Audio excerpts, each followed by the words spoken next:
ఆకాశవాణి శ్రోతలకు అందరికీ నమస్కారం. వేసవికాలం అనగానే మనకు ముందుగా గుర్తుకొచ్చేది ఎండలు. ఆ ఎండల వల్ల వచ్చేటువంటి అలసట, అలాగే ఈ చెమట ఎక్కువగా మనకు ఇబ్బంది పెడతా ఉంటుంది. ఈ వేసవికాలంలో వచ్చేటువంటి ఈ చెమట వల్ల శరీరంలో నుంచి నీటితో పాటు లవణాలు కూడా బయటకు వెళ్ళిపోతూ ఉంటాయి. సో ఈ నీరు శాతము అలాగే లవణాలు బయటకు వెళ్ళిపోవడం వల్ల శరీరము నీరసంగా తయారవుతూ ఉంటుంది. ఈ నీరసంగా తయారైనటువంటి శరీరాన్ని తిరిగి ఉత్తేజంగా ఉంచుకోవడానికి మన శరీరానికి సరిపడా ద్రావణాలు, లవణాలు తిరిగి అందించాల్సి ఉంటుంది. సో ఈరోజు మనము వేసవి కాలంలో ఎటువంటి ద్రావణాలు, డ్రింక్స్ తయారు చేసుకోవడం వల్ల ఈ శరీరాన్ని ఉత్తేజంగా అలాగే ఎనర్జెటిక్గా ఉంచుకోవచ్చో తెలుసుకుందాం. ముందుగా ఈ వేసవికాలం అనగానే ఇందాక నేను చెప్పినట్టు చెమట ఎక్కువగా వస్తూ ఉంటుంది. ఈ చెమటలో మనకు సోడియము, పొటాషియము, క్లోరైడ్ అనేటువంటి లవణాలు బయటకు వెళ్ళిపోతాయి. సో ఈ బయటకు వెళ్ళిపోయినటువంటి లవణాలను తిరిగి శరీరానికి అందించాలి అంటే మనము లవణాలు ఉన్నటువంటి ఒక ద్రావణాన్ని తయారు చేసుకోవాలి. ఇది అందరికీ తెలిసిందే. మొట్టమొదటిగా నిమ్మరసము, లేకపోతే మనము వాడుక భాషలో షర్బత్ అని అంటూ ఉంటాం.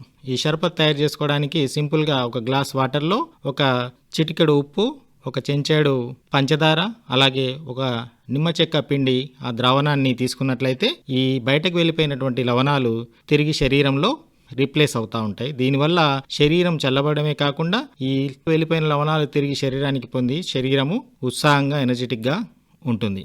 ఇంకా రెండవది వచ్చేసి చాలామందికి తెలిసిందే, మజ్జిగ లేకపోతే తక్రం. సో ఆయుర్వేదంలో మజ్జిగను దేవతలకు అమృతము ఎలాంటిదో మానవులకు మజ్జిగ అలాంటిదని చెప్తా ఉంటారు. సో ఈ మజ్జిగను తయారు చేసుకునే విధానం ఉంటుంది. సో మజ్జిగను తయారు చేసుకోవాలంటే మొదటగా ఒక భాగం పెరుగుకు 3 భాగాలు వాటర్ మిక్స్ చేసి చక్కగా చిలికిన తర్వాత దాంట్లో కొంచెము లవణాన్ని, అలాగే జీలకర్రను, పుదీనాను మిక్స్ చేసి ఈ ద్రావణాన్ని తీసుకున్నట్లయితే శరీరము చాలా చల్లబడుతుంది. అలాగే మన శరీరానికి కావాల్సినటువంటి వాటర్ అనేది చాలా వరకు అందుతుంది. ఈ తక్రములో ప్రోబయోటిక్స్ ఉండడం వల్ల వేసవికాలంలో వచ్చేటువంటి నీళ్ల విరేచనాల్లో ఇది చాలా వరకు ఉపయోగకరంగా ఉంటుంది. ఏ ద్రావకము ఏ అనారోగ్య కండిషన్లో మనము ఉపయోగించుకోవచ్చో కూడా ఈ సందర్భంగా తెలుసుకుందాం. అట్లాగే మూడవ వచ్చేసరికి ధాన్యక హిమం. ఈ ధాన్యక హిమం తయారు చేసుకోవడానికి తెలుసుకోవడం కంటే ముందు ఈ ధాన్యక హిమము ఎస్పెషల్లీ డిస్యూరియా కండిషన్లో బాగా ఉపయోగకరంగా ఉంటుంది. డిస్యూరియా కండిషన్ అంటే బర్నింగ్ మిక్చరేషన్. చాలామంది ఎండాకాలంలో చాలామంది చెప్పేటువంటి అనారోగ్య కారణం ఏంటంటే మూత్రంలో మంటగా ఉంది, దాన్నే మనం వాడుక భాషలో సెగ అంటాం. ఇది తగ్గించడానికి ఈ ధాన్యక హిమం అనేది చాలా బ్యూటిఫుల్గా పనిచేస్తూ ఉంటుంది. ధాన్యకము అంటే ఏం లేదు, ధనియాలు. మన ఇంట్లో దొరికేటువంటి ధనియాలను యవకుటగా దంచి, యవకుట అంటే కోర్సు పౌడర్గా దంచి ఒక పిడికెడు రాత్రి ఒక గ్లాస్ వాటర్లో నానబెట్టేసి ఉదయం పూట ఆ వాటర్ని వడబోసుకొని తాగినట్లయితే ఎండాకాలంలో వచ్చేటువంటి ఈ సెగ సమస్య, మూత్రంలో మంట అనే సమస్యను కంప్లీట్గా తగ్గించుకోవచ్చు. ఇంకోటి వచ్చేసరికి షడంగ పానీయం. ఈ షడంగ పానీయం అనేది ఆయుర్వేదిక్ క్లాసికల్లో బ్యూటిఫుల్ డ్రగ్గా చెప్పవచ్చు మనం. ఎస్పెషల్లీ ఎండాకాలంలో మనము ఇంకొక పెద్ద అనారోగ్య సమస్య ఏంటి అని మనం గమనించినట్లయితే సన్ స్ట్రోక్, అదే ఎండదెబ్బ. సాధారణంగా ఈ సన్ స్ట్రోక్ లేదా ఎండదెబ్బ తగిలినప్పుడు ఎటువంటి ద్రావణం తయారు చేసుకోవాలి మనము ఎండదెబ్బ రాకుండా మనకు ఉపయోగపరంగా ఉండేది ఈ షడంగ పానీయం. అసలు ఎండదెబ్బ అంటే ఏంటి ఇందాక నేను చెప్పాను. సో వేసవి కాలం అనగానే మనకు గుర్తుకు వచ్చేది ఎండలు. అయినా కూడా ఈ మానవ శరీరం అనేది సాధారణంగా 97.5 ఫారెన్హీట్ నుంచి 98.9 ఫారెన్హీట్ డిగ్రీ మధ్యలో మన శరీర ఉష్ణోగ్రత అనేది నియంత్రించబడుతూ ఉంటుంది. ఎప్పుడైతే ఈ ఎండలకు మనిషి ఎక్స్పోజ్ అవుతూ ఉంటాడో సాధారణంగా ఈ ఎక్స్పోజ్ కావడం వల్ల బ్రెయిన్లో ఉన్నటువంటి హైపోథాలామస్ ఏదైతే ఉష్ణోగ్రతను నియంత్రిస్తుందో ఆ ఉష్ణోగ్రతను నియంత్రించేటువంటి హైపోథాలామస్ ఒక్కసారిగా పనిచేయడము ఆగిపోతుంది. దానివల్ల సడన్గా శరీర ఉష్ణోగ్రత 104 డిగ్రీ ఫారెన్హీట్కు వెళ్ళిపోతూ ఉంటుంది. ఇక్కడ స్పెసిఫికల్గా గమనించినట్లయితే ఎండాకాలం మనకు చెమట వస్తుంది. చెమట రావడము అనేది శరీరాన్ని చల్లబరిచేటువంటి ఒక ప్రక్రియ. కానీ ఈ వడదెబ్బలో ఏం జరుగుతుందంటే చెమట రాదు. ఆ వడదెబ్బ తగిలినటువంటి వ్యక్తికి చెమట రాదు. రాకపోవడం వల్ల శరీర ఉష్ణోగ్రత అనేది నియంత్రించబడదు. సో ఈ కండిషన్ మనం వడదెబ్బ లేకపోతే ఎండదెబ్బ అని వాడుక భాషలో అంటూ ఉంటాం. ఈ ఎండదెబ్బకు గురైనటువంటి వారు ఈ షడంగ పానీయాన్ని తయారు చేసుకున్నట్లయితే చాలా ఉపయోగకరంగా ఉంటుంది. మరి స్పెసిఫికల్గా ఈ ఎండ దెబ్బకు ఎవరెవరు ఎక్కువగా వచ్చే ఆస్కారం ఉంది అంటే చిన్నపిల్లలు, గర్భిణీ స్త్రీలు, ఆరు బయట పనిచేసే వాళ్ళు, వృద్ధులు, శారీరకంగా అనారోగ్యంగా ఉన్న వాళ్ళకు ఈ ఎండ దెబ్బ వచ్చేటువంటి ఛాన్సెస్ ఎక్కువ శాతం ఉంటుంది. మరి ఎండ దెబ్బ వచ్చినప్పుడు లక్షణాలు ఎలా ఉంటాయని మనం గమనించినట్లయితే చిన్నపిల్లల్లో మరియు పెద్దవాళ్ళలో గమనించినట్లయితే పెద్దవాళ్ళలో అయోమయము, గందరగోళము, చిరాకు, అటాక్సియా అంటే నడకలో తేడా ఉంటుంది, మూర్ఛ, కొన్నిసార్లు కోమా కూడా లక్షణాలుగా ఉండొచ్చు. సింపుల్ తలనొప్పి ఉంటుంది, అలాగే వికారము, వాంతులు, కండరాల బలహీనత, తిమ్మిరి, శరీర ఉష్ణోగ్రత పెరగడము, అలాగే హృదయ స్పందనలు పెరగడము, శ్వాస ప్రక్రియ పెరగడము ఈ లక్షణాలు పెద్దవాళ్ళలో మనం గమనించుకోవచ్చు. చిన్నపిల్లల్లో గమనించినట్లయితే ఆకలి లేకపోవడము, విపరీతమైన చిరాకు, మూత్ర విసర్జన తగ్గడము, అలాగే నాలిక పొడిబాడిపోవడము, డ్రై టంగ్ అంటాం దీన్ని, అలాగే కళ్ళ కింద గుంతలు పడడము ఇలాంటి లక్షణాలు చిన్నపిల్లల్లో మనం గమనించినట్లయితే పిల్లవాళ్ళ లోపల వడదెబ్బ లక్షణాలు ఉన్నాయని మనం నిర్ధారించుకోవాలి. మరి లక్షణాలు కనిపించాయి, లక్షణాలు వచ్చిన తర్వాత మనం పానీయం ఎలా తయారు చేసుకోవాలి అని గమనించినట్లయితే షడంగ పానీయం అంటే షట్ అంటే 6, దీంట్లో 6 ఇంగ్రీడియంట్స్ ఉంటాయి. ముస్తలు, పర్పాటకము, ఉషీర, ఉదీశ్చ, చందనము, నాగరము. ప్రతి ఒక్కటి కూడా 10 గ్రామ్స్ చొప్పున తీసుకొని దాంట్లో 1 లీటర్ పావు వాటర్ పోసి మనము దాన్ని సిమ్లో పెట్టేసి 640 ml అంటే ఆ వాటర్ను సగం అయ్యే వరకు మరిగించి పెట్టుకోవాలి. ఈ వాటర్ సగం అయిన తర్వాత ఈ మరిగినటువంటి కషాయాన్ని, ఈ మిక్చర్ను వడబోసుకొని డైలీ 50 to 100 ml చొప్పున రోజుకు 3 నుంచి 4 సార్లు సేవించినట్లయితే ఈ ఎండాకాలం వచ్చేటువంటి ఎండదెబ్బ నుంచి మనము నివారించుకోవచ్చు. అలాగే ఎండాకాలంలో ఎండదెబ్బ నుంచి మనం నివారించుకోవాలంటే ఈ డ్రింక్ తాగడమే కాకుండా సాధ్యమైనంత వరకు ఎండాకాలం ఎండ ఉన్నప్పుడు బయటకు వెళ్ళకపోవడము, ఒకవేళ పనిపడి వెళ్తే ఖచ్చితంగా తలపై టోపీ కానీ రుమాలు కానీ ధరించి వెళ్ళాలి. ఇంకా మూడో దానికి వచ్చేసినట్లయితే ఓఆర్ఎస్ మిక్సర్.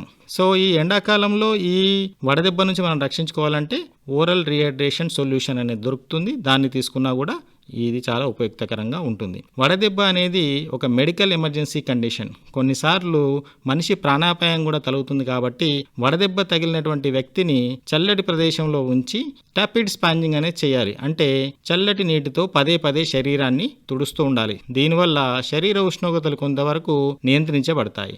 ఏదైనా మెడికల్ ఎమర్జెన్సీ ఉంటే ఖచ్చితంగా దగ్గరలో ఉన్నటువంటి ప్రభుత్వ ఆసుపత్రికి తీసుకువెళ్ళాలి. ఇంకోటి వచ్చింది మిశ్రీ మిశ్రకం. సో ఇందులో సాధారణంగా మిశ్రీ అనగానే చాలా మందికి తెలిసింది కండ శర్కర. ఈ కండ శర్కరను వాటర్లో, చల్లటి నీళ్ళలో కరిగించుకొని తాగినట్లయితే స్పెసిఫికల్లీ ఇది కూడా బర్నీ మిక్చరేషన్లో చాలా వరకు యూస్ఫుల్ అవుతుంది. ఇంకొక ద్రావణం వచ్చేసరికి రెడీమేడ్ ద్రావణం, ఇది కొబ్బరి నీళ్లు. చాలా వరకు ఎండాకాలం అనగానే కొబ్బరి నీళ్లు చాలా మంది తీసుకుంటూ ఉంటారు. కొబ్బరి నీళ్లు కూడా చాలా వరకు యూస్ఫుల్గా ఉంటాయి, శరీరాన్ని కూల్ చేస్తూ ఉంటాయి. బట్ కొబ్బరి నీళ్లు కొంతమందికి కాంట్రా ఇండికేటెడ్ ఉంటుంది. స్పెసిఫికల్గా గమనించినట్లయితే ఎవరైతే డయాబెటిక్తో బాధపడుతూ ఉంటారో లేదంటే క్రానిక్ రీనల్ ఫెయిల్యూర్తో బాధపడే వాళ్ళకు కొబ్బరి నీళ్ళు అనేది తీసుకోకూడదు. ఎందుకంటే కొబ్బరి నీళ్ళలో పొటాషియం అనేది ఎక్కువ ఉంటుంది కాబట్టి రీనల్ ఫెయిల్యూర్ ఉన్న వాళ్ళు తీసుకోకూడదు. ఇంకోటి సబ్జా సీడ్స్. ఈ సబ్జా సీడ్స్ అనేటువంటివి రాత్రి మనము ఒక చెంచాడు గ్లాసులో నానబెట్టేసి ఉదయం పూట నానినటువంటి సబ్జా సీడ్స్ను మనం వాటర్లో కలుపుకొని తాగినట్లయితే శరీరము కూల్గా ఉండడమే కాకుండా మన ఉష్ణోగ్రతను చాలా వరకు నియంత్రిస్తుంది. దాంతోపాటు ఈ ఎండాకాలము వాడేటువంటి ద్రావకాల్లో ఇంకోటి బార్లీ వాటర్.